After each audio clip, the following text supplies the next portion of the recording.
Muy buenas tardes. Le invito a que vaya abriendo su Biblia en Hebreos 4:12, por favor. Hebreos 4:12. Seguimos con la serie Examinando Nuestro Corazón y voy a tocar un tema que he titulado Los pensamientos y las intenciones del corazón. Voy a leer Hebreos 4:12. Usted me sigue allí. Dice así: porque la palabra de Dios es viva y eficaz, y más cortante que toda espada de dos filos, y penetra hasta partir el alma y el espíritu, las coyunturas y los tuétanos, y discierne los pensamientos y las intenciones del corazón. Y no hay cosa creada que no sea manifiesta en su presencia. Antes bien, todas las cosas están desnudas y abiertas a los ojos de aquel a quien tenemos que dar cuenta. Estos textos están dirigidos a cristianos, ¿sí? Y el texto nos está dando una advertencia que es la siguiente: no existe nada en nuestro corazón que Dios no conozca. Todo lo conoce. Y el propósito del texto es que entendamos que si Dios conoce todos los pensamientos y las intenciones de nuestro corazón, no lo podemos engañar a Él, no le podemos tomar el pelo. Dios no puede ser burlado. Todo lo que el hombre siembra, eso cosecha. O sea, no podemos evadir a Dios de ninguna manera. El autor de esta carta a los Hebreos nos describe el poder que tiene la palabra de Dios. Utiliza una serie de expresiones que son expresiones sorprendentes, extraordinarias, que nos abren el entendimiento al respecto. Y hay 7 características que menciona el escritor a los Hebreos acerca del poder de Dios. En primer lugar, tenemos que la palabra de Dios es viva. Así dice Hebreos 4:12. Una de las cosas maravillosas que tiene la palabra de Dios es que no envejece, no pasa de moda, permanece viva. Viva para todas las personas en todas las épocas pasadas, presentes y las por venir. En todos los tiempos la palabra de Dios permanece viva. La palabra de Dios no son como las obras que escriben los literarios, los que escriben obras escritas, cuyas obras pueden quedar en el olvido, otras la historia ahí las empolva y cuando en cuando son sacadas. No, la palabra de Dios es algo con lo que todos nosotros, tarde o temprano, nos vamos a enfrentar. La palabra de Dios está cargada de advertencias dadas por nuestro Señor a sus hijos, que tenemos que ponerles atención. Y esas advertencias las rechazamos o las aceptamos. Si nosotros las aceptamos, tenemos su bendición, tenemos la vida eterna. Si las rechazamos de manera voluntaria, tenemos la condenación eterna. En segundo lugar, tenemos que la palabra de Dios es eficaz. ¿Qué significa? Que es la única que es capaz de transformar el corazón de un ser humano. La psicología tiene lo suyo, pero llega al nivel del alma, no puede llegar al espíritu, que eso es lo que la Biblia misma nos dice, que el espíritu tiene ese poder de penetrar hasta allá. Entonces, si queremos nosotros cambios genuinos, tenemos que obedecer la palabra de Dios, porque ella es eficaz, produce la vida de Dios, produce el carácter de Dios. En tercer lugar, tenemos que la palabra de Dios es penetrante, es más cortante, más cortante, o sea, de un solo tajo. Pero añade algo: es más cortante que toda espada de dos filos. O sea, todavía más le aumentas, que es más cortante. Más cortante, diría yo entonces, que un bisturí, más actualizado a nosotros. Y esto habla de que la palabra de Dios es extremadamente penetrante. Cuando alguien como usted aquí en esta tarde se expone a la predicación de la palabra, esta va a penetrar hasta lo más profundo. es la palabra de Dios sumamente penetrante. Pero viene una pregunta aquí: ¿hasta dónde puede penetrar la palabra de Dios en un ser humano? Nos dice el texto mismo, y penetra hasta, esa palabra hasta habla de profundidad. Es una forma de medir la enorme profundidad, que en realidad es como algunas partes en el océano que todavía no llegan a medir la profundidad del océano. Profunda, sumamente penetrante. ¿Hasta dónde? Hasta lo más profundo, hasta partir el alma y el espíritu, hasta hacer esa división del alma y el espíritu. La Biblia utiliza la palabra griega psique, refiriéndose al alma, y generalmente se refiere a la vida. Todos los seres vivos tienen psique o vida física, pero el ser humano tiene el neuma, o sea, el espíritu, que es un distintivo exclusivo de los seres humanos. Y esto nos permite, la conjunción de alma y espíritu es la que nos permite pensar y razonar, mirar más allá de lo terrenal y poder mirar a Dios, pensar en nuestra eternidad, reflexionar. Y los animales no tienen esta capacidad, solo los seres humanos razonamos. Ellos no pueden razonar. Por ejemplo, los animales no piensan en su eternidad, ¿sí? Nunca se ha visto a una manada de leones adorando a Dios. Nunca se ha visto a ningún animalito postrado adorando a Dios. No, porque ellos no razonan en ese sentido. Pero nosotros sí. Y es para nosotros la palabra de Dios.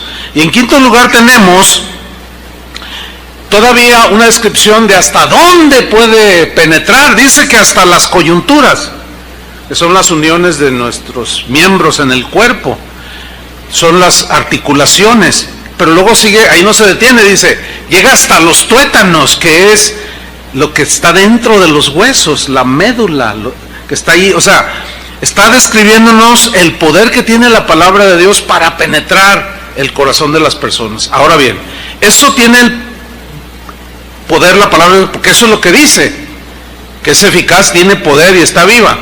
El problema radica no en Dios, que nos quiere bendecir, que nos quiere salvar, que nos quiere perdonar, que nos quiere transformar. El problema está en la actitud que tiene el corazón de la persona que escucha la palabra de Dios. Puede rechazarla o puede abrazarla, puede creerla o puede menospreciarla, y la decisión que cada quien tome es la que va a determinar su eternidad. Ahí está la oferta de Dios, Él da su palabra. Ahora, a nosotros los cristianos se nos está diciendo y enseñando de ese poder de la palabra de Dios, porque dice enseguida el texto que penetra hasta las coyunturas y los tuétanos y discierne, dice, esa sería la sexta característica, discierne los pensamientos y las intenciones del corazón. Ahora, aquí la palabra que resalta es discernir, discierne, la palabra de Dios discierne. Críticos es la palabra griega que se traduce por discernir. De ahí se deriva la palabra criticar. Pero esta palabra críticos, que se traduce discierne los pensamientos, describe todo aquello que se relaciona con el juzgar de Dios.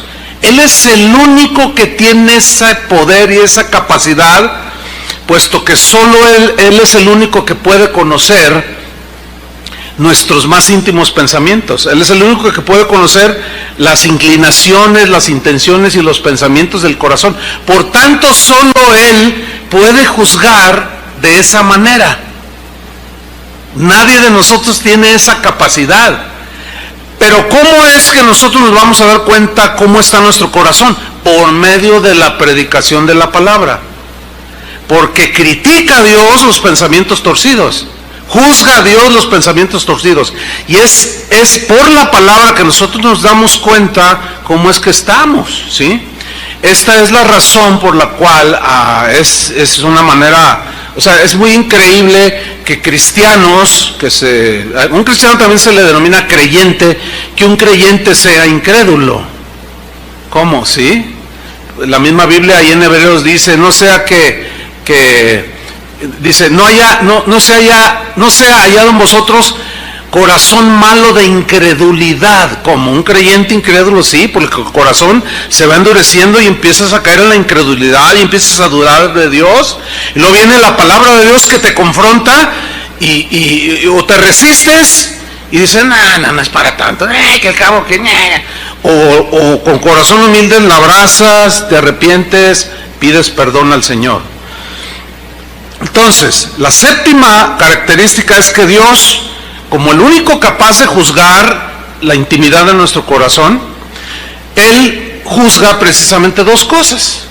Número uno, los pensamientos. Ahora, entumesis es la palabra griega que se traduce por pensamientos. Dios juzga los pensamientos y las intenciones del corazón. Pero aquí vamos con la primera, entumesis, pensamientos. Entumesis habla del razonamiento que se hace en lo profundo, del pensamiento profundo, pero habla de los malos pensamientos que empiezan a arraigarse en lo profundo del ser humano. Habla de las imaginaciones malévolas. Esta es la descripción del diccionario.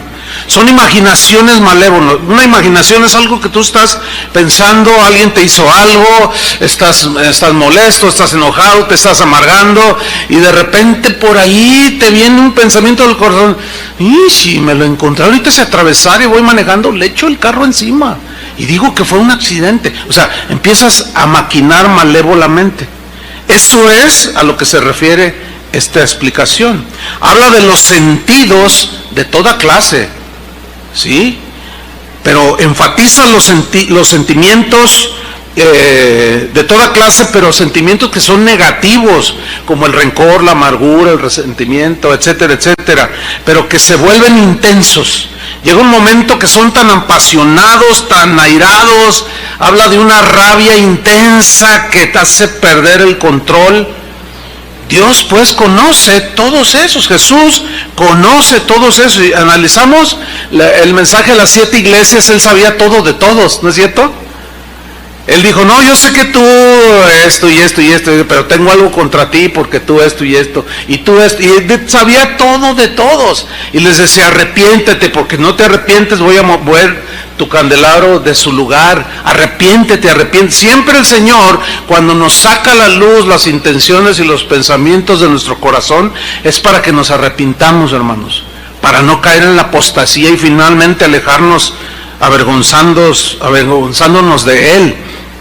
Entonces Jesús conoce todos estos pensamientos. En segundo lugar, dice que las intenciones, que Él las discierne, las juzga. Intenciones viene de una palabra enoia, que significa literalmente así, una idea.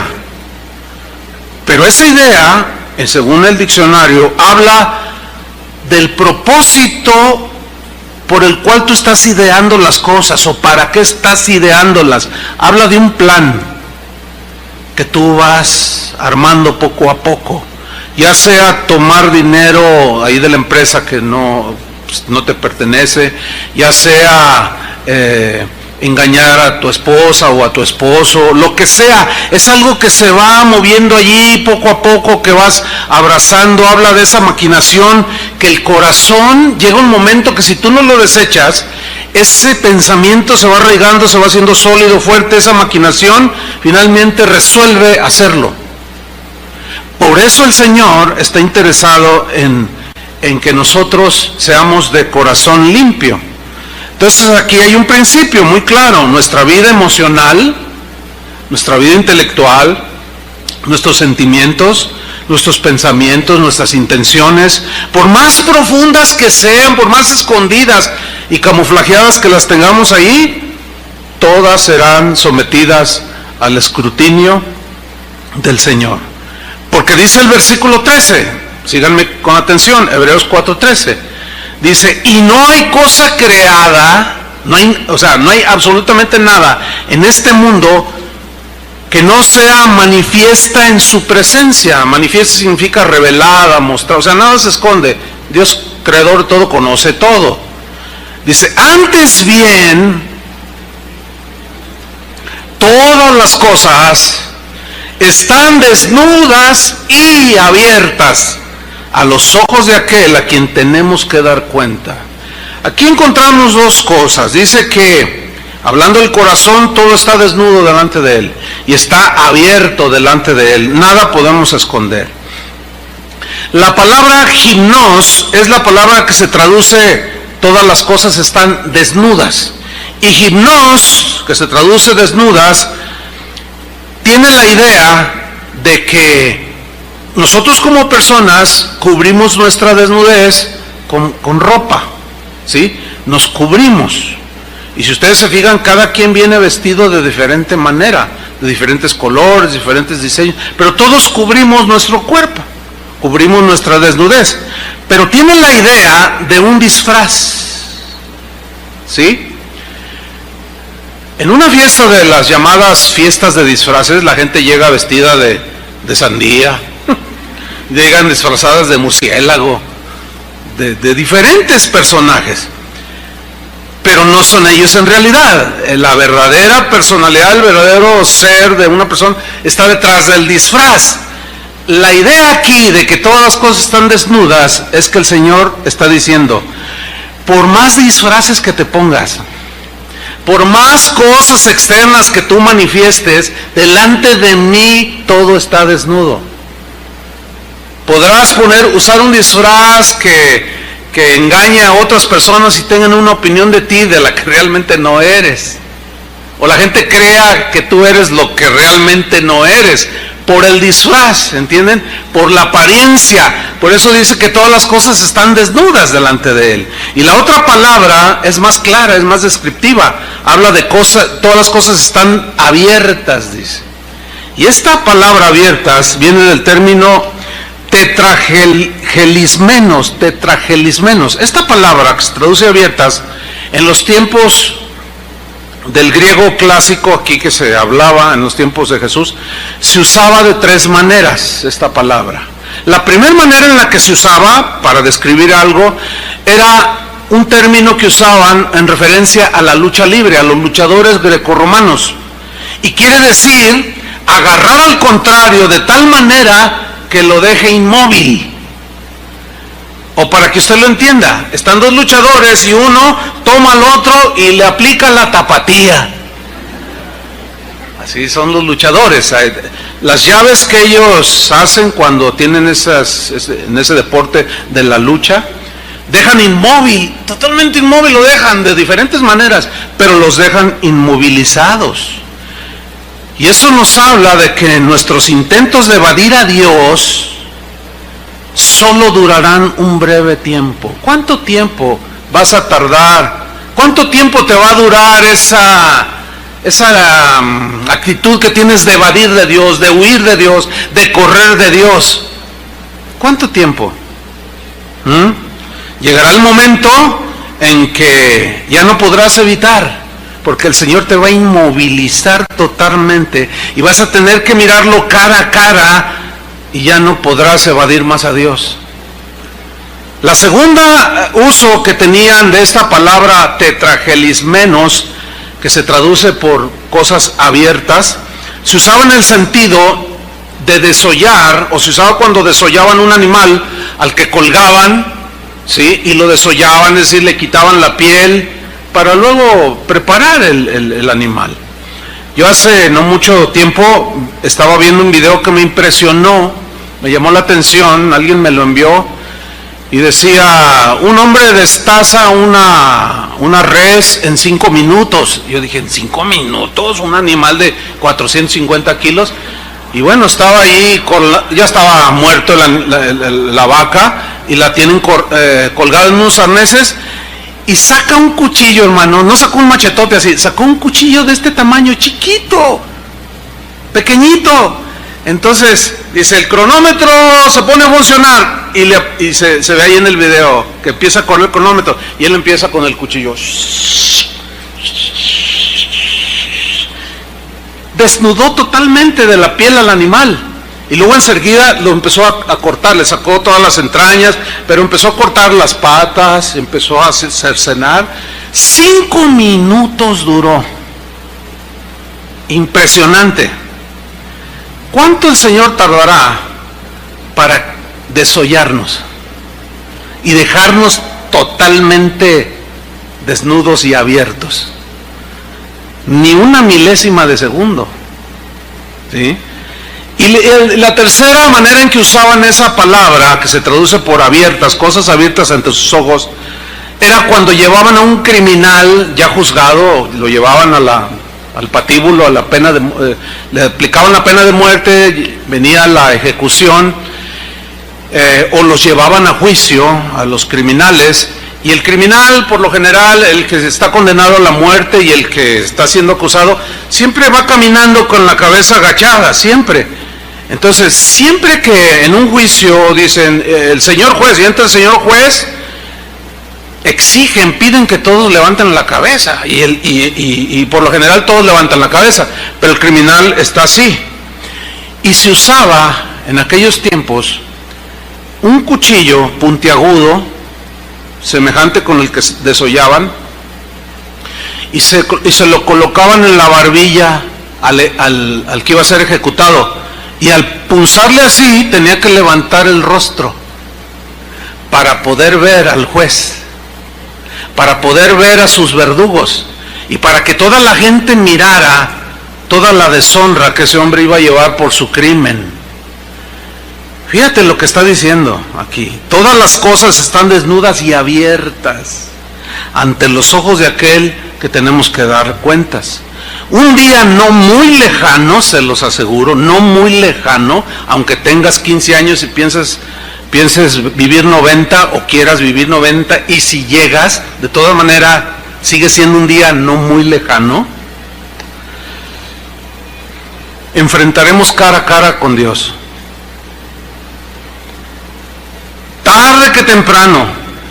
Actualmente podemos evitar las miradas de aquellos que nos caen mal, que nos ofendimos o que ofendimos, evadimos la mirada, o no damos la mirada, no miramos a los ojos, pero delante de aquel que juzga todas las cosas, ¿cómo evadir si todo está desnudo? Y nos harán levantar la barbilla, así, con la barbilla, para mirarlo cara a cara. Precisamente, hermanos, a esto de juzgar los pensamientos y las intenciones del corazón, fue que Jesús habló largo y tendido en lo que se conoce como el Sermón del Monte, el Sermón de la Montaña, el sermón que abarca los capítulos 5, 6 y 7 de Mateo. Este sermón, si van abriéndolo ahí en Mateo, porque ahí vamos a ver algunas escrituras, en este sermón que es famosísimo, ¿quién no ha escuchado las bienaventuranzas? Bienaventurados los pobres en espíritu, bienaventurados. Sin embargo, este sermón, hay muchos cristianos que lo evaden, hay muchos cristianos que le dan vueltas, hay pastores que en su vida han predicado un solo sermón sobre las enseñanzas del Sermón del Monte, sobre estas palabras tan memorables que salieron de la boca del Señor Jesús. Algunos otros se han atrevido a decir que es imposible que Jesús haya dicho semejantes palabras, las que están registradas en el Evangelio de Mateo, capítulos 5, 6 y 7. Es imposible, dicen ellos, y argumentan de que el apóstol Mateo las inventó cuando escribió. Y dicen una serie de argumentos. Otros dicen que Jesús en realidad no estaba hablando de manera literal. Entonces dicen, no debemos de tomar esos mensajes de Jesús de manera literal. Ciertamente hay cosas que son metafóricas, pero yo dudo que en este caso Jesús haya estado bromeando o haya estado hablando en forma no literal lo que enseñó a sus discípulos en el Sermón del Monte. Pero ¿por qué ponemos tantas objeciones a la enseñanza de Jesús? ¿Saben por qué? Porque nosotros los hombres hacemos nuestras teologías sistemáticas, nuestros conceptos teológicos, y los armamos, y de ahí no nos movemos. Y luego cuando de pronto empezamos a leer partes de la Biblia, o si alguien tiene la costumbre de leerlo, por ejemplo, todo el Evangelio de Juan, todo el Evangelio de Mateo, toda la carta a los romanos, de pronto se encuentran con textos que chocan con la cuadratura de la teología bíblica a la cual se adhirieron o inventaron o diseñaron.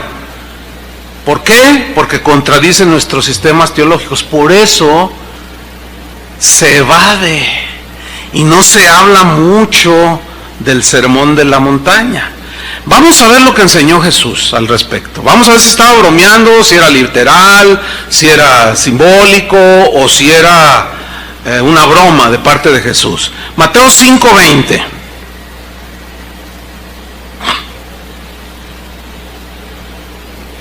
Dice Mateo 5:20, porque os digo, ahora acuérdense, estaba hablando a sus discípulos. ¿A quiénes les estaba hablando?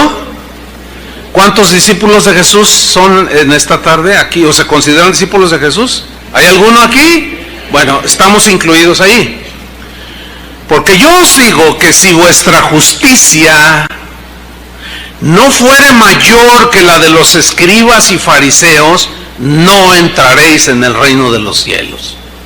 Bueno, a primera vista parece como que Jesús está enseñando que la salvación es por obras, pero no. Él va mucho más allá de las obras explícitas que hacemos los seres humanos. No, lo que Jesús va a enseñar y está enseñando y enseñará en los restos de este pasaje es que Él se va a enfocar en la fuente donde salen los malos pensamientos, las intenciones malévolas que nacen del corazón, ¿sí? Y Él está preocupado para que sus discípulos realmente tengan un limpio corazón, porque en el capítulo 5, versículo 8 del mismo pasaje, dice, bienaventurados ¿quiénes? Los limpios de corazón, porque ellos verán a Dios. Y en Hebreos hay una expresión semejante, sin santidad, ¿qué? Nadie verá al Señor. Entonces en el versículo 21, Mateo 5:21, comienza su enseñanza. Y Él se va mucho más allá que lo que ellos habían sido enseñados. Dice, ¿oísteis que fue dicho a los antiguos, no matarás? Y que cualquiera que matare será culpable de juicio, será llevado a juicio, y si es declarado culpable, pena de muerte. Pues todos asentían, ¿sí? Sabemos que Éxodo 20:13 dice no matarás. Pero luego dice en el versículo 22, pero, ese pero marca la diferencia. Pero yo os digo, o sea, en el Antiguo Testamento así fue, Dios juzgaba la acción externa, pero ahora nos vamos a ir, mi Padre y yo y el Espíritu, a lo más profundo, a la fuente. Pero yo os digo que cualquiera que se enoje contra su hermano será culpable de juicio. ¿Qué es eso? Cualquiera es cualquiera. Te incluye a ti, a mí, a los apóstoles, a los que estaban ahí, a todos, cualquiera que dice ser discípulo de Él, que se enoje contra su hermano será culpable de juicio. Esta es una prohibición total hacia el enojo. Va directamente hacia la fuente, a las intenciones del corazón. ¿Sí? Jesús se refiere aquí a la ira, al enojo que permanece después de la ofensa. Es el enojo de la persona que por alguna razón está herida y abraza con rabia ese enojo y lo mantiene vivo. No un día, sino dos, no 2 días, sino 2 meses. No 2 meses, sino un año, 5 años, 6 años, 10 años. Y eso crece y crece y lo cultiva y lo alimenta. ¿Saben cómo alimentas el resentimiento? Cada vez que tú se lo cuentas a alguien, lo estás alimentando. Es como una planta, lo estás regando y crece y crece y crece y crece. A ese enojo al que Jesús está diciendo, será culpable de juicio. Y Santiago, que fue hermano de nuestro Señor Jesús, él dijo que en el enojo del hombre Dios no obra la justicia de Dios. Es imposible. Pablo en la epístola a los Colosenses, no lo busquen, él dice, hermanos, dejen toda ira, enojo, y esa palabra ira es la que aparece en el Mateo 5 que estamos estudiando. Es la misma palabra griega que se traduce por enojo, ira. Dejen todo esto, ira, no. ¿Por qué? ¿Por qué le dice a los cristianos dejen todas estas cosas? Porque aunque somos cristianos, seguimos propensos a cultivar malas cosas en el corazón.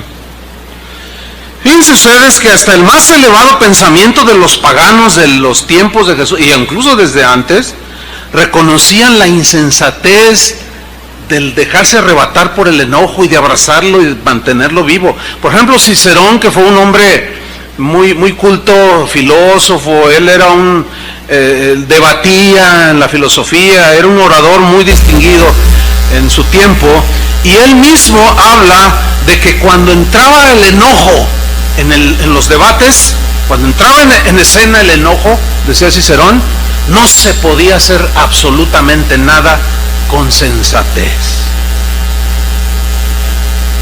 Y es cierto. Cuando tú te enojas con alguien y nos enojamos con alguien y empezamos a discutir, se empieza a levantar la voz, y ya no entra la razón, la reflexión, ya, no, pues que tú no, tú también, y tú, y ya no hay razonamientos sensatos, equilibrados, razonables, no. Séneca, filósofo romano, decía, refiriéndose al enojo, en este sentido, al que se refirió Jesús, dijo, el enojo es una locura, porque te hace cometer locuras. En el caso de un cristiano, es una locura tan peligrosa que te puede apartar de Dios al final de tu camino. Esa es la advertencia de Jesús. Si hemos de obedecer a Jesús, entonces tenemos que atender a esta advertencia de Jesús. Ese enojo que cultivamos, que no olvidamos, ese enojo que se niega a pacificarse, cuando él había dicho, bienaventurados los pacificadores, ese enojo que busca la venganza, y en cualquier momento que se le presenta, oye, que fulano, ay, si supieras de fulano, y empiezas y sigues regando tu enojo, tu disgusto. Es una advertencia, hermanos, que tenemos que recordar que alguien que se dice cristiano y pierde los estribos continuamente, no llega a desarrollar el dominio propio que debe caracterizar a un cristiano, y esos enojos, esos arranques de ira te llevan a violentar la palabra de Dios. Hermanos, en el nombre de Jesucristo es para todos la exhortación. Tenemos que hacer algo. Tenemos que decirle al Señor, Señor, cambia mi corazón, ayúdame, pero tenemos que reconocer que tenemos ese problema. ¿Se acuerdan que Pablo dijo, bueno, no problema, sino pecado, para hablar cosas como son? ¿Se acuerdan que Pablo escribió, airaos, pero no pequéis? Porque el enojo de una injusticia es una reacción totalmente normal, humana, pues, ¿sí? Y hay un enojo, una exaltación, un enojo, podemos decir justificado, pero en el caso de los cristianos dice, sí, enójate, pero no peques. O sea, que ese enojo no te lleve al desborde. Y me hizo enojar y quedé ciego y saqué la pistola y lo maté. Estaba tan enojado con mi esposa, con mis hijos, porque pasaron cosas y hice una carta, ¿saben qué? Para mí la de papa, y se dio un tiro en la sien. Ese es el enojo al que Jesús se refiere aquí. En el capítulo 5, seguimos en Mateo, en el versículo 22, en la segunda parte, Jesús sigue abundando acerca del punto. Es como que va aumentando el nivel de gravedad de las intenciones que vamos cultivando en el corazón. Porque luego dice en Mateo 5:22, en la segunda parte, y cualquiera que diga necio a su hermano será culpable ante el concilio. Necio. Y vamos a estudiar esto, pero miren, los maestros judíos de aquel tiempo tenían un dicho para cuando enseñaban. Ellos decían, 3 hombres descienden al infierno para no volver. Número 1, el adúltero. Número 2, el que avergüenza a su prójimo en público. Así enseñaban, o sea, la enseñanza de Jesús, ya verán cómo ¿cómo va encaminada esto? Porque tenía sentido lo que los rabinos, algunas cosas que ellos decían tenían mucha de verdad. Dice, y el tercero, el que le pone a su prójimo un apodo, un mote insultante. O sea, para insultar su persona. Y Jesús condena al que le llama a su hermano necio. Pero para nosotros necio como que no tiene mucho sentido en el contexto nuestro. Por eso hay que ubicarnos en el contexto del tiempo de Jesús. La palabra que se traduce por necio ahí es la palabra raca. Raca, así. Raca describe el tono de voz con el que le dice algo a alguien. Eres un... ¿Entiende? El tono de voz. Así dice el diccionario. Describe que aparte del tono hay un ingrediente de desprecio muy marcado hacia la otra persona. Entonces, llamar a una persona raca, como dijo, esa es la palabra que usó Jesús. Llamar a una persona raca era llamarle un idiota, pero sin sentido, pero en un tono despreciativo, burlesco, descalificativo. ¿Sí? Es llamarle tonto, imbécil, pero el tono, ¿entiende? El tono y el desprecio con el que se dicen las palabras. Cabeza hueca, el tono y la actitud con la que se dice. Eso es lo que Jesús está condenando aquí. Hace un tiempo atrás alguien me mandó un video y me dijo, pastor, escucha esta predicación. ¿Por qué? ¿Tiene algo especial? Escúchala. Bueno, en un momento tuve tiempo, la empecé a escuchar, estaba haciendo otras cosas, todo lo que estaba enseñando el pastor estaba bien. Él estaba hablando de cosas doctrinales. Entonces él estaba dando su posición respecto a un tema que él estaba desarrollando. Y de pronto dice, y todos los que crean contrario a lo que estoy diciendo aquí son unos imbéciles, así, en un tono. Y yo hasta dejé de oír hacer lo que estaba haciendo, y me regresé y moví así, a ver, no creo que dijo eso, oí mal y lo regresé. ¿No? ¿Sí? Y ahí tengo el video. Imbéciles, son unos imbéciles todos los que creen diferente a lo que yo estoy enseñando. Ah, caray. Entonces pues yo me sentí aludido. Porque yo no creía en un punto yo no lo concebía así, y hay diferencias. Pero es el tono, es el tono. Es la agresividad y el desprecio. De eso está impregnado cuando Jesús dice, a eso se refirió Jesús cuando dijo, ¿cómo lo haces? ¿De dónde sale eso? ¿Cómo? ¿Por qué te salió así, con ese desprecio y con ese tono necio, raca? ¿Sí? Raca pues es el término que usaba alguien que desprecia a otro, pero con una superioridad, porque denota como una superioridad orgullosa, arrogante, soberbia. Y en aquellos tiempos, para contrarrestar esta actitud, pues como ahora, ¿verdad? Hay historias, ejemplos y había una historia que se manejaba para ilustrar precisamente ese punto. Y dice esa historia que en una ocasión un rabino, joven, pero ya era un rabino, venía de la casa de su maestro, de recibir sus clases, ¿verdad? De la Torá. Este rabino joven se sentía muy orgulloso de ser tan inteligente. Decía, es que yo soy muy inteligente. Gracias, Señor, por dotarme de semejante inteligencia, decía. Él se sentía muy erudito, sí lo era, pero era medio arrogante y pues se sentía muy orgulloso de decir que él sí conocía a Dios. Los demás no lo conocen.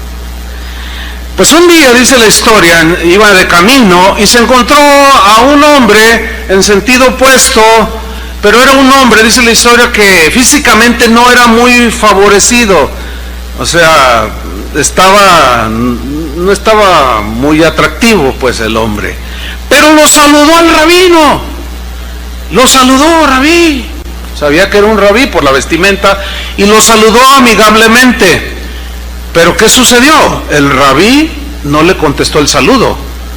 sino que le respondió: ¡Raca! O sea, lo miró con desprecio y le habló fuerte, despreciativamente, y le dijo: ¡Raca! ¡Qué feo eres!, le dijo. ¿Así son todos los de tu pueblo? ¿Igual que tú de feos y despreciables? Y aquel hombre simple y sencillo le contestó: pues no lo sé, pregúntale a tu hacedor y a mi hacedor por qué me hizo así de feo. Y así reprendió aquel pecado de desprecio. Esto lo usaban otros rabinos para contrarrestar esa actitud del corazón de algunos que por sentirse como se sienten, desprecian a todo mundo. Entonces el pecado de desprecio, según Jesús, merece un juicio todavía más severo. Es todavía más severo que el que dice del enojo. Es como si Jesús dijera: el pecado del enojo es malo, pero el pecado del desprecio y de cómo hablas, es peor. Y en ustedes, mis discípulos, no debe de ser así. No hay pecado que no sea contrario. O sea, no hay peor pecado que ofenda al Espíritu de Cristo que el despreciar a aquellos que han sido hechos a la imagen de nuestro Señor Jesucristo. Hay un desprecio que surge del orgullo de la raza.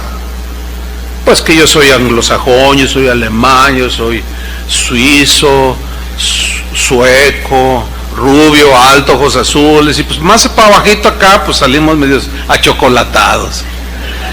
Entonces de ahí surge el racismo, ¿verdad?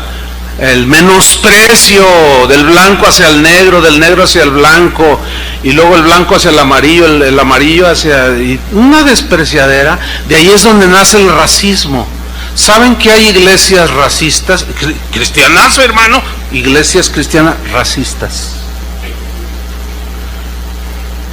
El racismo quiso entrar, el desprecio en el corazón aún de los líderes de la iglesia quiso entrar en los tiempos de Santiago que dijo: cuando ustedes vean que entra alguien con un vestido muy lujoso, un hombre pues rico, con anillo y todo, y tú le dices: pasa, siéntate aquí junto a mí, ¿verdad? Y luego entra uno sencillo, ¿verdad? Con unos tenis marca Tato.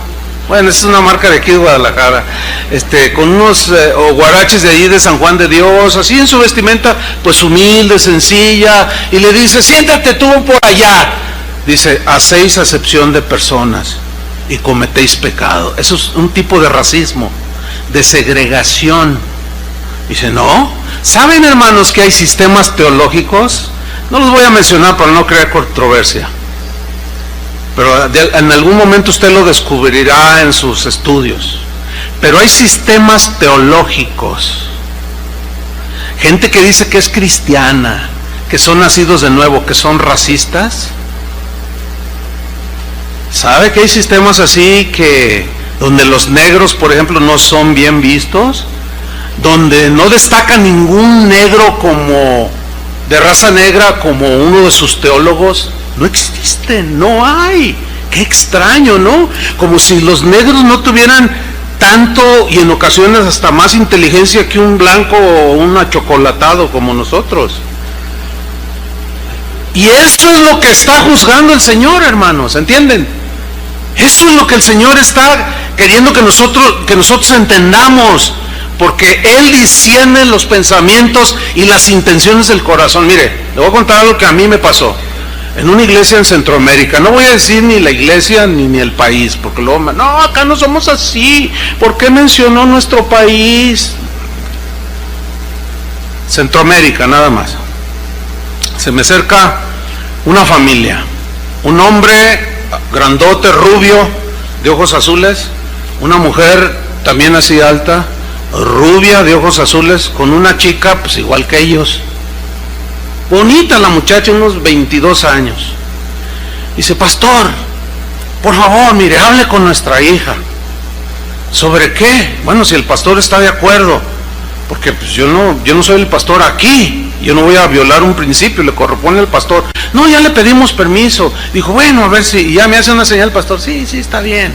Bueno, ¿cuál es el asunto? Es que mire, pastor, le insistimos a nuestra hija que piense bien con quién se va a casar. Yo le dije, bueno, sí, que sea cristiano, que ame a Dios, que sea trabajador, etcétera. Dice, no nos referimos a eso. Es que él se quiere casar, mire, con aquel. Y era un negro.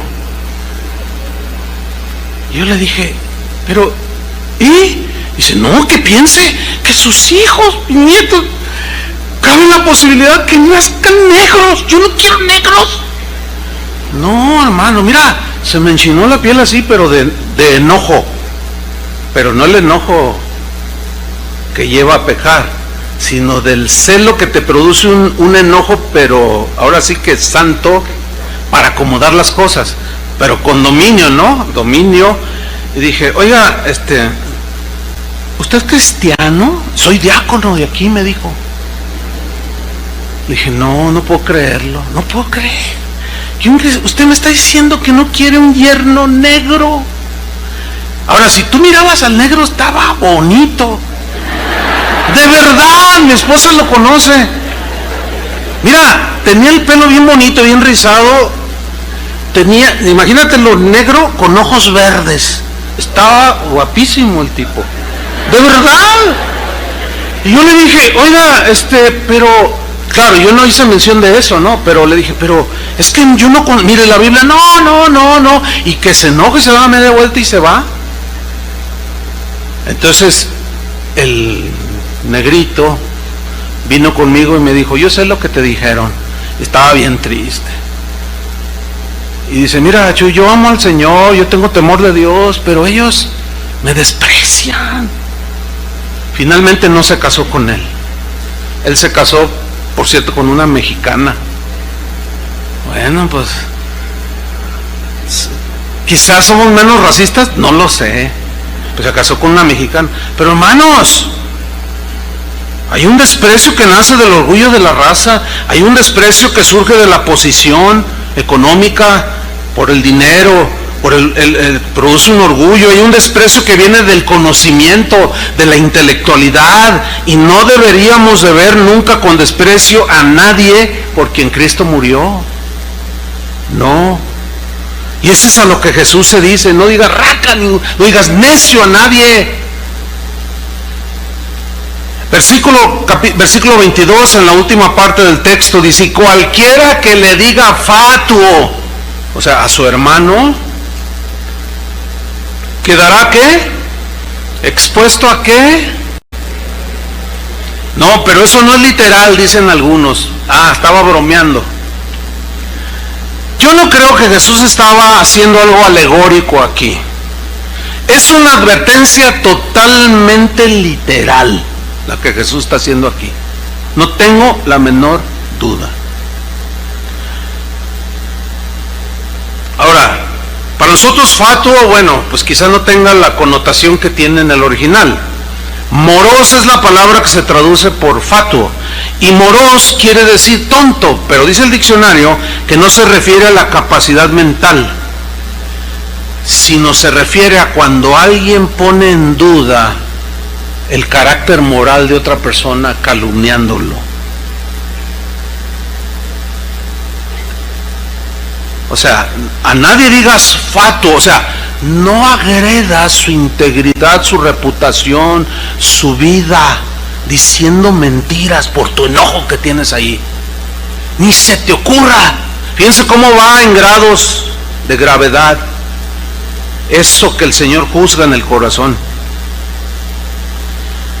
Entonces Jesús dice que el que destruye la reputación de su hermano merece un juicio más severo. Dice que está expuesto, que está en una línea muy delgadita en relación con el infierno. No hay castigo que sea demasiado severo para el que asesina el buen nombre de otro. Según Jesús, esta persona está expuesta al infierno de fuego. Por eso es que se evade esa enseñanza. Por eso, ¿cómo a poco me va a mandar al infierno? No. Bueno, yo no lo digo. Ahora, hay algunos, pues, teólogos que a veces, por ejemplo, hay artesanos que te hacen, en el hierro, que te hacen unas obras de artesanía impresionantes, ¿no? Te hacen un cancel que tú dices, ¡ay, qué tremendo! Y a veces así suele suceder en el cristianismo. Cuando no nos gusta alguna enseñanza que va en contra o que contradice, que son versículos que contradicen lo que yo creo, como esos artesanos, le damos una retorcida al texto y decimos todo sobre el texto menos lo que significa el texto. No sé si me expliqué. Una paráfrasis de lo que Jesús está diciendo. Ustedes escucharon en el tiempo pasado que se condenaba por homicidio, ¿verdad? Pues sí, y eso siempre será condenable. Estoy parafraseando, Pero yo os digo que no son solo las acciones externas las que van a ir a juicio, como el asesinato, sino los más íntimos pensamientos, las intenciones de sus corazones también irán a juicio.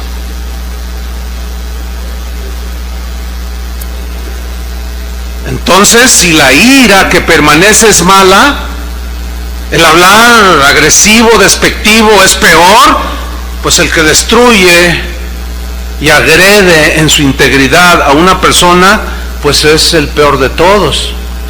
Y esto, hermanos, es una realidad que está haciendo de tropiezo a miles y miles de pequeños corderos que están haciendo, y otros ya no tan pequeños, pero que están tropezando. ¿Por qué? Porque entran buscan algo en internet, se encuentran una página de esas que abundan ahora, defensores de la sana doctrina, etcétera, etcétera, etcétera, y empieza a ver ahí un escrito donde dice que fulano y sultano es hijo del diablo, y aquel es un hereje, y aquel es un no sé qué, y luego empieza a leer los comentarios. ¡Ay, cuántos comentarios! Sí, 424,850. ¡Ay, cuántos comentarios! Miren, es que si usted tiene un blog, escriba un tema sobre la santificación y 3 le ponen me gusta. Escriba atacando la reputación de alguien o algo que le dijeron de alguien.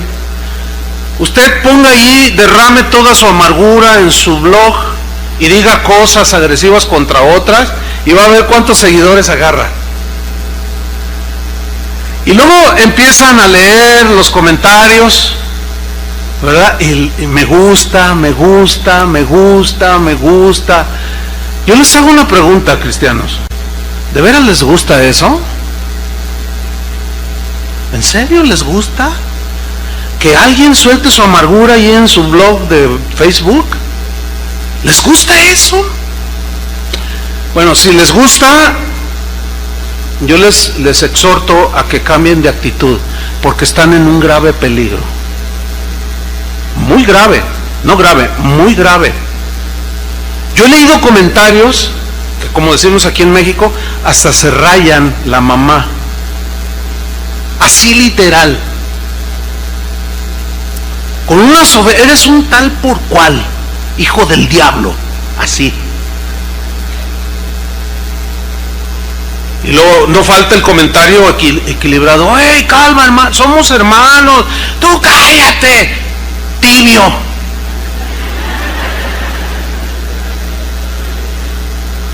Y a ver, y fulano de tal que dice que ese que se congrega ahí con fulano de tal, no hombre, ese pastor, no hombre, ese, si ya me dijeron que esto y lo otro y más allá. Hermanos, la advertencia de Jesús es real, no es broma, no es broma.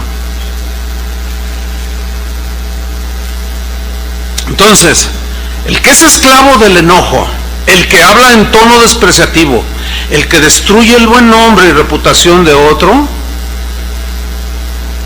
bueno, pueda que nunca haya cometido un asesinato en acción, de matar a alguien, sacar una pistola y darle 3 tiros en el corazón, puede que no, pero en su corazón, sí. Fíjate lo que dijo el apóstol Juan, 1 de Juan 3:9, sin moverse de Mateo 5.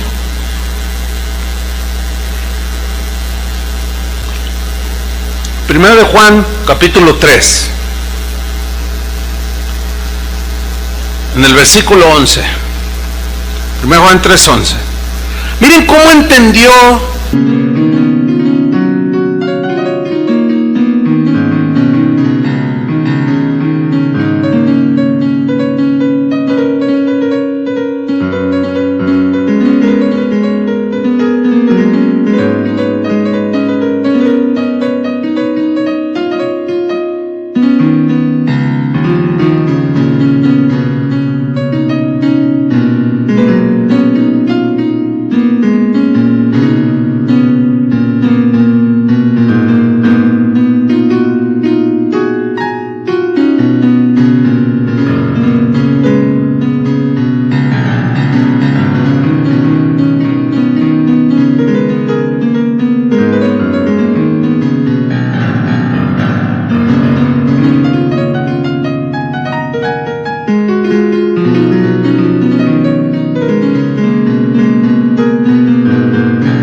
el mensaje de Jesús. Y aquí antes de leer, mientras lo encuentran, déjenme hacerle una reflexión. El apóstol Juan fue un discípulo de Jesús. Él escuchó el sermón del monte. Ahorita vamos a leer cómo fue que entendió el mensaje del sermón del monte. ¿Cómo lo entendió Juan? Si entendió la advertencia de manera literal, o Jesús estaba bromeando, o qué sé yo, ahorita lo vamos a leer, pero quiero hacerles una reflexión más. Los apóstoles tuvieron discípulos que ellos discipularon. Por ejemplo, el apóstol Juan, dice la historia de la iglesia, a partir del primer siglo, que el apóstol Juan discipuló a un hombre llamado Policarpo. Policarpo discipuló a otro llamado Ireneo. Y así Pablo tuvo los suyos, Clemente de Roma, Pedro tuvo a los suyos, contemporáneos de ellos que vivieron con el apóstol, que incluso algunos, como Clemente de Roma, conoció a Jesús. Algunos dicen que lo conoció, otros dicen que no, pero en fin, pero conocieron, eran contemporáneos de Pablo, en el caso de Clemente. Bueno, esos los apóstoles, incluyendo Pablo, tuvieron gente que ellos discipularon. Esos a su vez discipularon a otros que llegaron a ser líderes de las iglesias cristianas, del primero, segundo, tercero y hasta el cuarto siglo. Y esa es la época de la iglesia donde se conoce como los padres de la iglesia, que fueron los más cercanos al tiempo de Jesús. Escúchenme bien, hermano. Esto es algo, yo estudié en el seminario historia de la iglesia, pero la historia de la iglesia es muy amplia, la verdad. Hay una rama dentro de la teología que se conoce como patrística, y la patrística es el estudio de la vida de todos los padres de la iglesia. Y bueno, últimamente me he dado a la tarea de leer a los padres de la iglesia: Ireneo y su obra contra las herejías, Ignacio de Antioquía, las 7 cartas creo que fue a los cristianos en Éfeso, si no mal lo recuerdo. En fin, estoy leyendo y he descubierto, hermanos, me quedo pasmado, aunque había leído, pero ahora ya con otra óptica, ¿sí? Estoy descubriendo que así como entendió Juan el mensaje de Jesús, así lo entendieron ellos. Y en sus escritos, que ellos que no son inspirados obviamente, pero a fin de cuentas son datos que quedaron ahí, cartas que ellos enviaron, lo entendieron igual. El sermón del monte. Vamos a verlo cómo lo entendió Juan. Primero Juan 3:11. Porque este es el mensaje que habéis oído desde el principio, que nos amemos unos a otros, y no como Caín, que era del maligno y mató a su hermano. ¿Y por qué causa lo mató? Porque sus obras eran malas y las de su hermano justas. Fíjate en el versículo 14.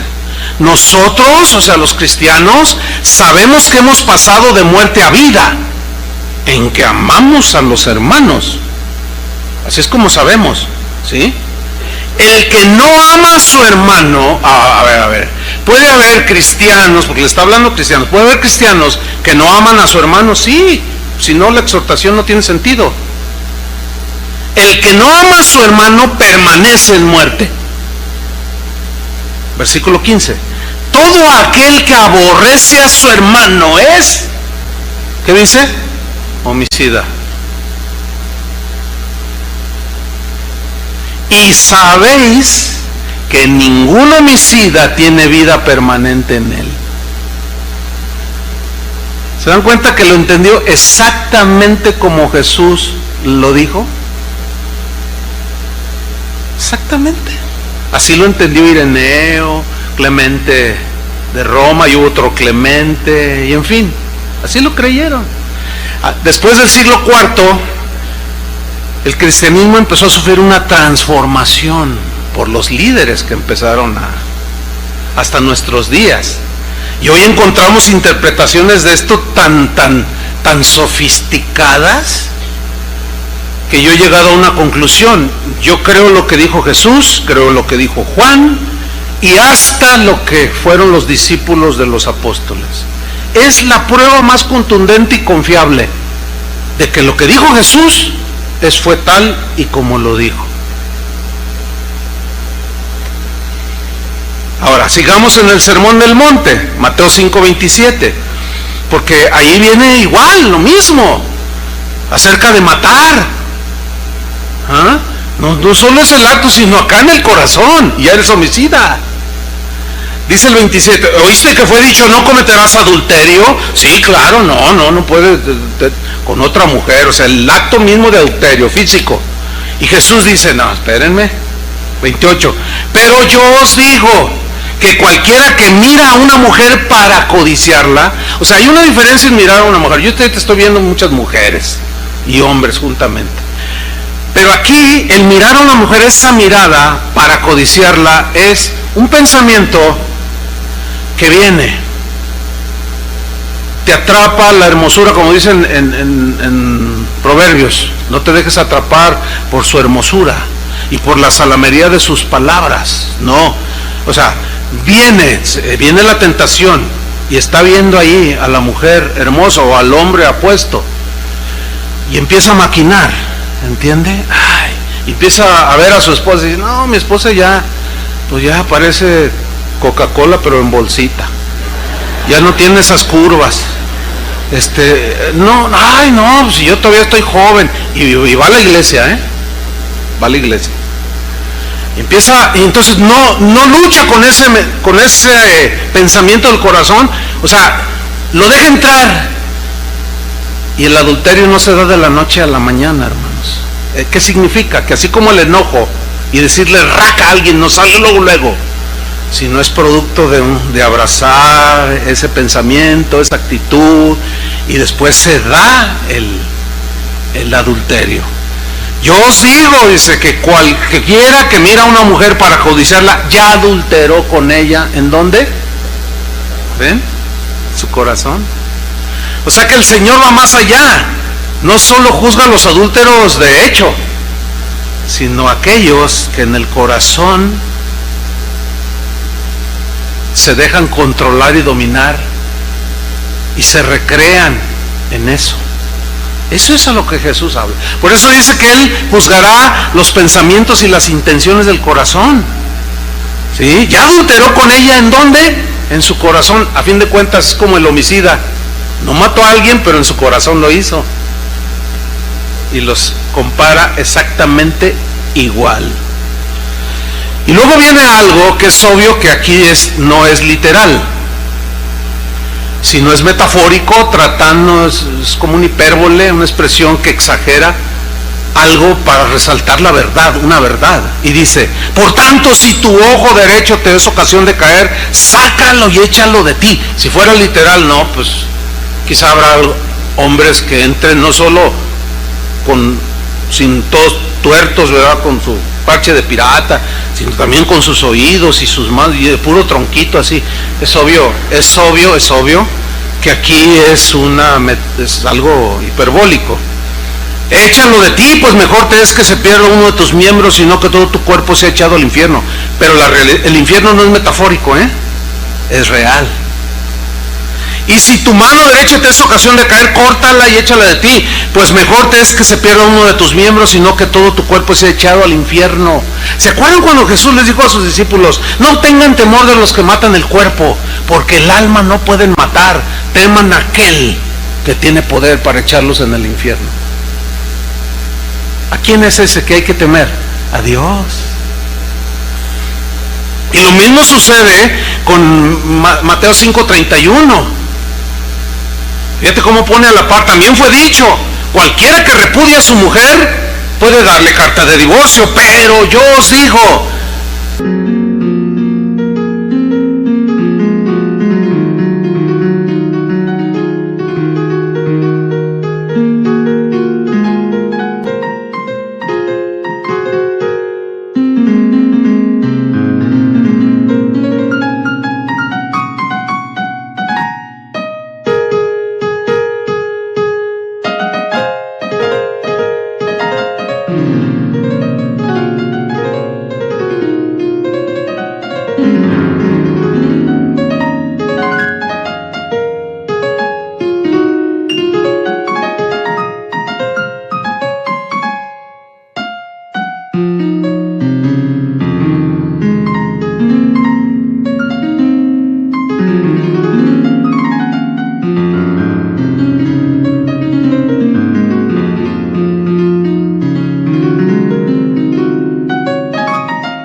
El que repudia a su mujer, a no ser por causa de fornicación o por inmoralidad sexual, por infidelidad, hace que ella adultere, y el que se casa con la repudiada comete adulterio. O ella, si ella es la que comete adulterio, se quiere divorciar por causa injustificada y se casa, comete adulterio. Eso dice ahí, ¿sí o no? ¿Están conmigo? Bueno. Algo que estoy viendo yo que se ha infiltrado ya en la iglesia cristiana es esa actitud que tienen los políticos alrededor del mundo. Los senadores, los diputados, los presidentes, los gobernadores. ¿Qué actitud tienen? Miren, hace años el aborto era penalizado, porque a todas luces el aborto es un asesinato. Pero así como los artesanos del hierro que tuercen todo y dejan una obra de arte, empezaron a torcer las leyes de una manera tan increíble que ahora ya despenalizaron lo que antes era penalizado. Y ya despenalizaron en algunos países las drogas. México, ya el presidente ya dijo que hay que despenalizar la marihuana. Hay países en Europa donde ya están despenalizando la pederastia, que es las relaciones sexuales entre una persona mayor y un niño. ¿Por qué la están despenalizando? Porque el argumento que ellos esgrimen es el mismo que los homosexuales: es mi preferencia sexual. Ahora, si ustedes han legislado a favor de los homosexuales, que se puede casar, tener relaciones sexuales un hombre con un hombre, a ellos les gusta así, a mí me gustan los niños y exijo mis derechos. Y Suecia es un país que ya, no sé si alguien me dijo, no he comprobado, cuando yo fui a Suecia el año antepasado, ya estaba en la Cámara de Senadores por aprobarse, o si la rechazaban. Alguien me comentó que ya la habían aprobado, pero no lo he comprobado. O sea, que ya hay países, ahorita por lo menos 2 en Europa, que ya despenalizaron la pederastia. Al rato va a suceder lo mismo aquí, porque aquí ya despenalizaron o permiten inclusive el matrimonio entre personas del mismo sexo. Bueno, cada quien. El problema, ¿saben qué es? Que esa misma actitud ya se ha metido a la iglesia. Pecados que son penalizados por Dios, rechazados por Dios, ahora nosotros los despenalizamos.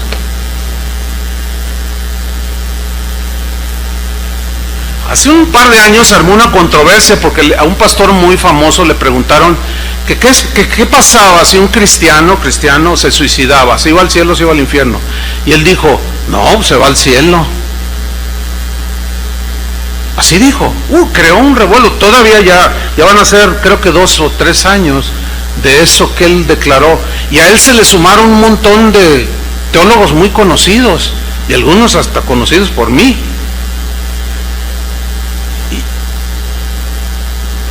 Lo que hicimos nosotros fue pausar y para meditar el tema, porque es un tema real, ahí está el tema. Pero a medida que escudriñamos textos como estos, no podemos despenalizar lo que el Señor ha penalizado. ¿Me explico? No podemos. Entonces, si un cristiano se da un tiro y se suicida y se va al cielo, entonces, si la pregunta sería esta: oiga, entonces un cristiano que tiene 20 años de cristiano, ha caminado bien con el Señor, todo bien, etcétera, y de pronto se enreda en una relación de infidelidad y es un adúltero y mantiene ahí el disfraz, es hasta diácono, ¿verdad? O hasta predicador, o hasta pastor, o un miembro de la iglesia, y anda allí de adúltero, la esposa ni cuenta se ha dado y se muere estando con la mujer adúltera. ¿A dónde se va? Bueno, según la respuesta primera, obliga a que la segunda respuesta sea la misma, ¿no? No, pues al cielo. Y así sucesivamente. Mire, el hermano Pablo Hunter, que fue nuestro pastor toda la vida, él nos enseñó, siempre nos decía, me decía a mí, por ejemplo, hermano Chuy, decía: mira, la revelación y el conocimiento de Dios es progresivo. A ver, explíqueme, hermano. Mira, cuando tú te convertiste, recién te convertiste, tú tenías un entendimiento, por obvias razones de conversión, limitado conocimiento, limitado entendimiento. Era como mirar una pared a 5 centímetros así, pues no tienes mucho panorama. Pero va pasando el tiempo, si te aplicas en el estudio de la palabra, si caminas con Dios, si obedeces su palabra, tu panorama se va ampliando, vas teniendo más conocimiento y ya no estás así ahora sí que tan tapado, ¿no? Entonces, todo eso te va dando entendimiento paulatino. Entonces, retiras la mano y dices: ah, pues la mano tiene 5, y tiene un anillo, ah, pero tiene un brazo. Y te retiras más, y ahorita yo puedo decir que no solo el púlpito, mi cronómetro, el micrófono, sino los veo a ustedes. Y fíjense que hasta alcanzo a ver los que se duermen.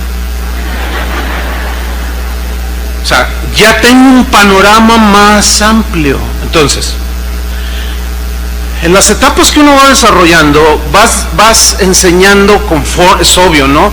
Vas enseñando conforme al entendimiento que tienes en ese momento. Yo les confieso que todavía hay textos de la Biblia que los leo y me causan problema. ¿Problema por qué? Porque como que no embonan, no engranan en lo que yo he alcanzado a entender. No sé si me estoy explicando. ¿Por qué le digo esto? Porque yo reconozco haber enseñado cosas que me faltó quizás más profundidad, más entendimiento, pero ahora, después de 40 años de caminar con el Señor, perseverando cada día, confrontando las luchas, todo, pasando los momentos hermosos de ver gente crecer en el Señor, otros que se te echan encima, todo lo que tiene que ver con el ministerio. Es obvio que al agarrar la Biblia y leerla, pues como que ese texto que me hacía sentir incómodo, ahora engrana perfectamente y la enseñanza se equilibra.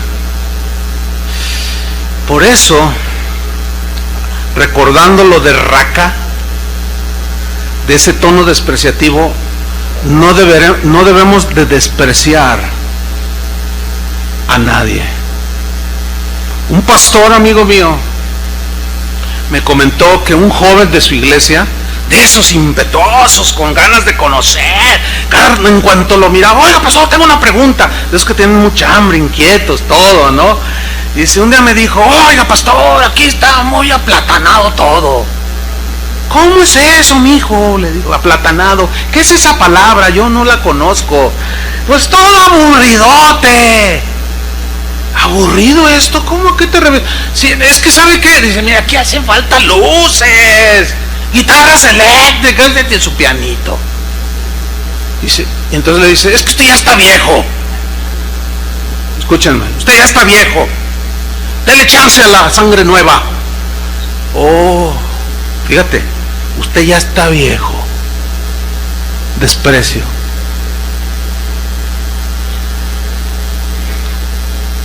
Y el pastor le contestó, mira, mijito, voy para 75 años. ¿Tú cuántos tienes? 18, en la plenitud. Dice, mira, hijo, yo ya llegué a los 75 y tú no sabes si llegarás. Pero con esa actitud vas a llegar muy lejos, pero lejos de Dios.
Y eso se ve el día de hoy. A mí ya me lo han dicho, ruco, no raca, ruco. Que a fin de cuentas es lo mismo. No, es que chido el lugar ya se hizo viejo. Ya está todo aplatanado ahí, casa de oración. De verdad. Desprecian, ¿sí? Y dice la Biblia, no desprecies, hijo mío, las enseñanzas de tu padre, de tu madre. No desprecies, una y otra vez. Entonces, las enseñanzas van tomando más forma, eso es entendible. Cuando Jesús lavó los pies de los discípulos, Pedro le dijo, no me lavarás a mí. Le dijo, Pedro, si no te lavo no tienes parte conmigo. Entonces, él le dice, lávame todo. Y Jesús le dijo, mira, lo que yo hago ahora, tú no lo comprendes, pero un día lo entenderás. O sea, todavía no tenía ese entendimiento. Entonces, cuando yo leo ahora, he leído no sé cuántas veces el Sermón del Monte, he predicado muchas veces, pero no sé qué está pasando ahora. Que cuando lo leo con una claridad que digo, ay Señor, ¿por qué? Porque ahora ya esos pasajes como que me eran piedras en el zapato, ya no los veo así, sino siento que engranaron perfectamente. Y digo, ay Señor, volvamos al texto. Cualquiera que repudia a su mujer, dele carta de divorcio, dijeron, pero yo os digo que cualquiera que repudia a su mujer a no ser por causa de fornicación hace que ella adultere, y el que se casa con la repudiada comete adulterio.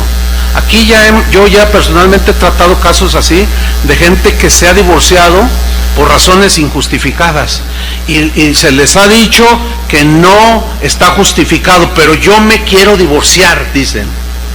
Bueno, esa es una decisión que tú tomas, pero yo no te podemos volver a casar. Ya no te puedes volver a casar. No, pues ya no me caso. Una persona me dijo así, se divorció, al poco resultó que tenía un novio aquí y quería que la casáramos, y le dijimos que no podíamos. No, pero ¿por qué? Si nos amamos. No, porque ¿dónde está entonces tu promesa de que en las buenas y en las malas, en la pobreza y en la riqueza? ¿Dónde quedó la promesa? No, pues es que dijo mi mamá que siempre no. No me digas. Y se molestaron, se enojaron, se ofendieron, y algunos de ustedes quizás saben de quiénes estoy hablando, porque quizás eran sus amigos, y dijeron, qué mala onda, Chuy. Sí, soy mala onda yo. Qué mala onda el pastor. ¿Por qué no los casó? ¿Ahora ya se dan cuenta por qué? ¿O no? Por eso.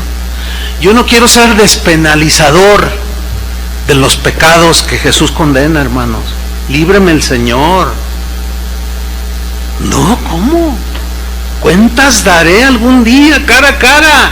Y me va a poner también así, a ver, mírame a los ojos. Pues yo cuando llegue ahí, yo quiero que me diga, bien, buen siervo y fiel, pero que permanece, hermanos. Hay que permanecer, que persevera hasta el final, será ¿qué? Salvo. Y así el Señor dice, oísteis que fue dicho diente por diente, ojo por ojo, pero yo os digo, no resistáis al que es malo. Oísteis que fue dicho, amarás a tu prójimo y aborrecerás a tu enemigo, pero yo os digo, amad a vuestros enemigos, bendecid a los que os maldicen, haced bien a los que os aborrecen, orad por los que os ultrajan y os persiguen, para que seáis hijos de vuestro Padre que está en los cielos, que hace salir su sol sobre malos y buenos, y que hace llover sobre justos e injustos. Porque si amáis a los que os aman, ¿qué recompensa tenéis? Ninguna. ¿No hacen acaso lo mismo los publicanos? Y si saludáis a vuestros hermanos solamente, ¿qué hacéis de más? Nada. ¿No hacen también así los gentiles? Sed pues vosotros perfectos, así como vuestro Padre en los cielos es perfecto. Esa perfección se refiere a pureza de corazón. No hay impecabilidad, que no pequemos ya, no fallemos, no se habla de corazón puro, así como el corazón de Dios es puro, así ustedes sean puros de corazón. Concluimos, hermanos. Habrá muchas personas o cristianos que exteriormente nunca han matado a nadie, o no han cometido el acto de adulterio, pero en el corazón sí. Y eso ya, yo no tengo la menor duda de que en este punto, en este sentido, todos somos culpables. ¿Sí o no? Yo reconozco, yo sí reconozco que, pues que sí ha habido cosas en el corazón que me han enojado, y que quizás estuvieron allí y se albergaron cosas. Bueno, aquí no tengo la menor duda de que todos somos culpables, todos hemos caído en estos pecados. Y aquí es donde muchos dirán, como en los tiempos de Jesús, siendo así, cuando les hablaba del matrimonio, no conviene casarse. Siendo así, ¿quién podrá ser salvo?, le dijeron. Otros dijeron, dura es esta palabra, ¿quién la podrá soportar? Así dijeron algunos, porque obviamente no son cosas fáciles. Pero miren cómo lo entendió Juan, se los voy a leer. En esto conocemos que amamos a los hijos de Dios, cuando amamos a Dios y guardamos sus mandamientos. Pues este es el amor a Dios, que guardemos sus mandamientos, y sus mandamientos no son gravosos, dice. ¡Wow! Aquí nos encontramos a dos tipos de creyentes. Los que dicen, no, qué duro, no, cuidado, estás en un riesgo, estás en un peligro tan tremendo de deslizarte y finalmente terminar alejándote de Dios y negar a Jesús. Y el que me negare delante de los hombres, dijo él, lo negaré delante de mi Padre. Ahí es donde tiene un engranaje perfecto. Cuando Jesús dijo en el mismo sermón, muchos me dirán en aquel día, Señor, Señor, yo hice milagros en tu nombre, sané a los enfermos, oré, hice milagros, hice esto y lo otro, y yo les diré, nunca os conocí, hacedores de maldad. ¿Saben por qué? Porque hubo un tiempo en sus vidas que sí oraron, Dios los usó, ¿entienden? Y Dios hizo milagros, hicieron muchas cosas, pero hubo un momento en que algo pasó en sus vidas, se alejaron de Dios, lo negaron, y Él dijo, y en aquel día muchos me dirán, Señor, Señor, en tu nombre profetizamos, en tu nombre hicimos, y yo les diré, ¿y ustedes quiénes son? Nunca los conocí, hacedores de maldad. ¿Sabes a quién se refiere? A los que terminaron negándolo aquí, que es lo que la Biblia define como la apostasía. ¿Cómo llega a ese estado un cristiano? Yo creo en la seguridad de la salvación, nadie me va a cambiar ese concepto, está en la Biblia. Mientras yo permanezco al abrigo del Altísimo, nadie me toca, nadie. Mientras yo persevero en Cristo, en sus caminos, en su temor, ¿qué me separará del amor de Cristo? Nada. ¿quién me arrebata de su mano? Nada. El que permanece en mí, yo permaneceré en él, y éste dará mucho fruto. El que no permanece en mí, se secará, y será cortado y echado al fuego. Yo tengo en mi casa un buen número de árboles. Ahorita son robles. Hay uno altísimo como de 15 metros.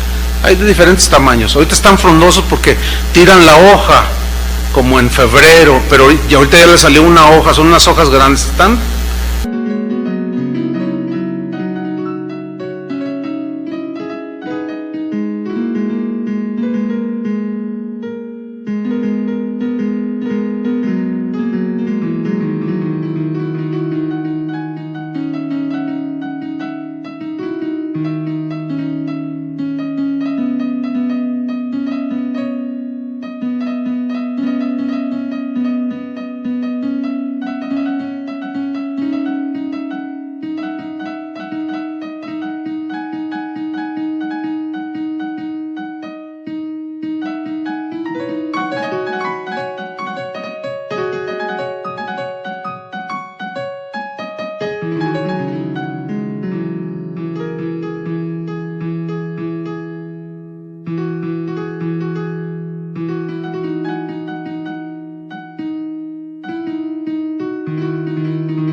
preciosos esos árboles. Y a veces el otro día estaba contemplando, ay, qué bonito el viento, bien una sombra impresionante. Y de pronto, bueno, esto ya lo había notado siempre, pero quiero investigar sobre eso. ¿Por qué? ¿Qué es lo que quiero investigar? Que me he fijado que está el tronco y las ramas y unas florecientes hermosas y otras secas. ¿Han visto esos árboles? Que tienen unas ramas que están secas. Bueno, si hay algún entendido aquí que luego me escriba, mira, pasa esto. Si no tomo, yo quiero investigarlo. Y el jardinero, yo le digo, corte esa rama que está seca. Y él a veces me ha dicho, no, está viva, denle chance otro rato. Y a veces saca hojitas. Y a veces le digo, no, mira, ven, le digo al jardinero, ven. Le digo, mira, y ya con una navaja, no bien duro, mira, y luego le hace, solita se cae. ¿Qué pasó si estaba en el tronco? Algo sucedió, algo pasó allí, que ya no recibió la vida del tronco. ¿Saben qué es lo que puede hacer que ya no recibamos la vida de la vid? Los pecados acumulados. Por eso la provisión está ahí. Si confesamos nuestros pecados, Él es fiel y justo para perdonarnos y limpiarnos de toda maldad. Los padres de la iglesia sentenciaban esto en lo siguiente. Ellos decían, pecados no confesados, pecados no perdonados. Pecados no perdonados van a terminar alejándote de Dios. Es la apostasía. Y eso es a lo que se refiere Hebreos capítulo 10 versículo 26, que dice, porque si pecáremos voluntariamente después de haber recibido el conocimiento de la verdad, y ya no queda más sacrificio por los pecados, ya lo negaron. Dicen Judas, negaron al Señor que los rescató, se apartaron. Dice, no, ya no queda más sacrificio por los pecados, sino una horrenda expectación de juicio y de hervor de fuego que ha de devorar a los adversarios. Si el que viola la ley de Moisés por el testimonio de 2 o 3 testigos muere irremisiblemente, la sentencia era apedreamiento, ¿cuánto mayor castigo pensáis? ¿Cuánto pensáis que merecerá el que pisoteare al Hijo de Dios y tuviere por inmunda la sangre del pacto en el cual fue santificado, sea limpiado, e hiciere afrenta al Espíritu de gracia? Afrentar al Espíritu de gracia ya me engranó a mí. La blasfemia contra el Espíritu Santo que dijo Jesús, ¿se acuerdan? Afrenta al Espíritu Santo y negar a Jesús, negar su sacrificio. No, yo me voy, no me sirvió de nada. Es la apostasía, hermanos. ¿Cómo llega una persona ahí que fue un creyente acumulando pecados, acumulándolos? Y luego dice, pues conocemos al que dijo, mía es la venganza, yo pagaré, dice el Señor, y el Señor juzgará a su pueblo. Horrenda cosa es caer en manos de un Dios vivo. No perdáis pues vuestra confianza, que tiene grande galardón. O sea, significa, no pierdas la fe, al final tendrás tu galardón. No te quedes en el camino. Porque es necesaria la paciencia, para que, habiendo hecho la voluntad de Dios, obtengáis la promesa. Porque aún un poquito, y el que ha de venir vendrá y no tardará. O sea, el juicio vendrá. Mas el justo, ¿por la qué? Por la fe vivirá. Se mantendrá, perseverará. Pero luego dice, y si retrocediere, se refiere al justo en algún momento. Y si retrocediere, si me negare, no agradará mi alma. Y lo dice el escritor de Hebreos. Pero nosotros no somos de los que retroceden para perdición, sino de los que tienen fe para preservación del alma, para perseverar hasta el día final y terminar, como dijo Pablo: he peleado la buena batalla de la fe, he terminado la carrera, he guardado la fe, porque Dios ya le había revelado que iba a morir. Terminé mi carrera y he guardado la fe.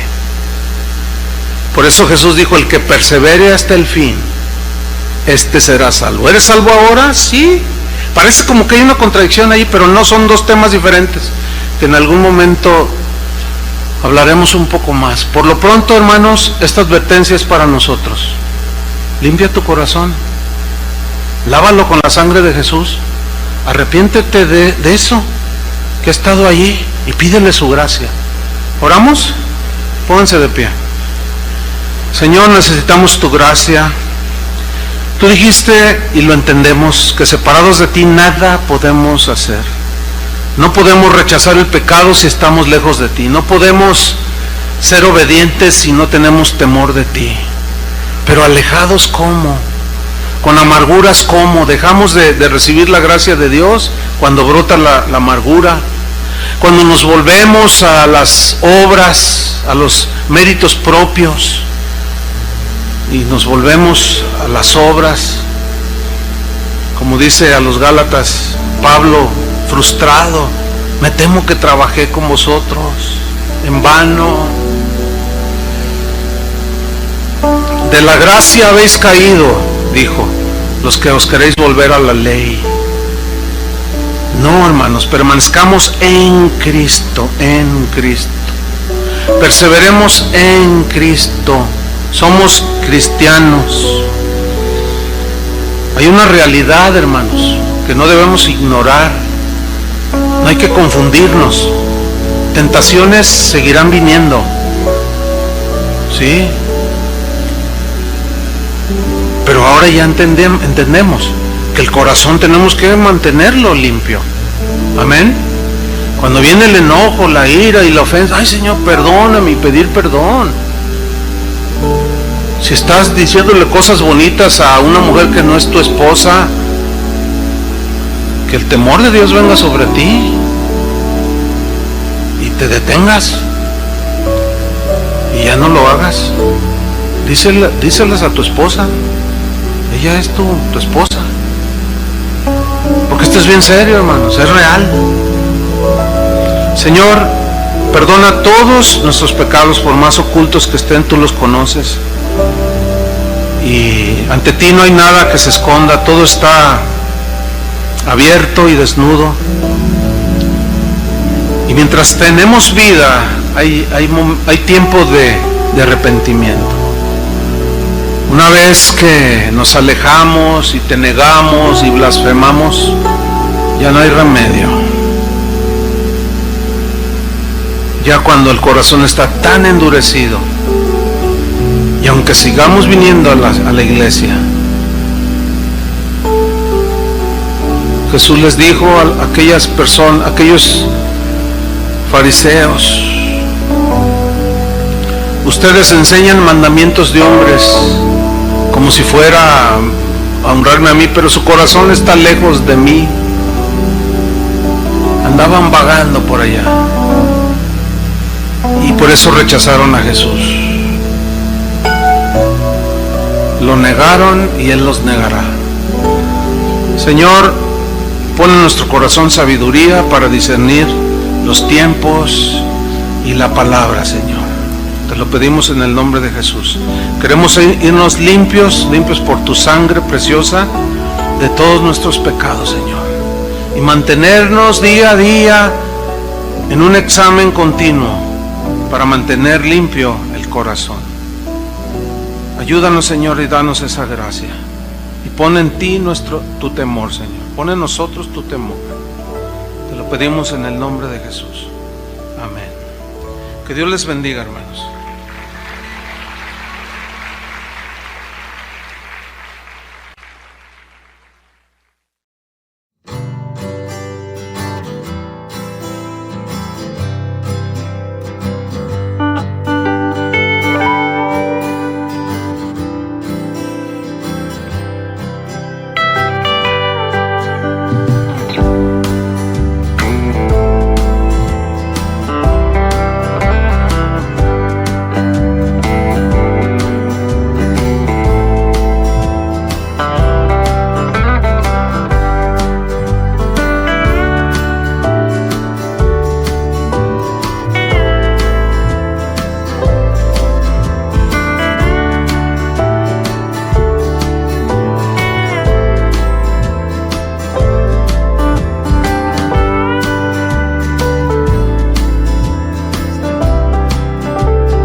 Amén.